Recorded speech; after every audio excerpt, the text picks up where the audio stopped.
Army, মনে করো তুমি সাউথ কোরিয়াতে যাওয়ার ভিসা পেয়ে গেছো, তোমার স্বপ্নের দেশ সাউথ কোরিয়াতেও গেছো, বিটিএসদের কনসার্ট দেখার টিকিট পেয়ে গেছো।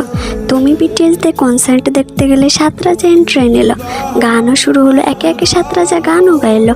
এক পর্যায়ে বিটিএসের কনসার্ট শেষ হয়ে গেল, আমাদের 7 রাজা বিদায়ের সময় হলো। তুমি না চাইতেই কান্না করছো। কেউ একজন বলে উঠলো, তোমার মন খারাপ কেন? তুমি সামনে তাকিয়ে দেখলে তোমার ভালোবাসার মানুষটা তোমার সামনেই দাঁড়িয়ে আছে।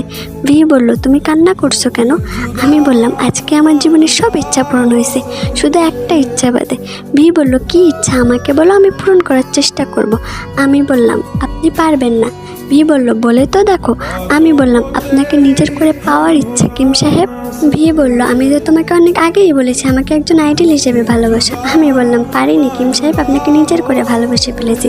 ভি বলল, ভুলে যাও আমাকে পাওয়ার স্বপ্ন। আমি বললাম, এই জীবনে সম্ভব না। ভি বলল, তুমি পরে কষ্ট পাবে, কারণ আমি তোমাকে শুধুমাত্র একজন আর্মি হিসেবে ভালোবাসি। আমি বললাম, হন না আপনি, অন্য কারোর তাতে কি যায় আসে, আমি আপনাকে দূর থেকেই ভালোবাসবো। ভি কান্নার চোখে তাকিয়ে আছে। তুমি ওখান থেকে চলে আসলে। আচ্ছা আমি মনে করো এখানে তুমি আছো, এখন তোমার মনের পরিস্থিতিটা কেমন হবে?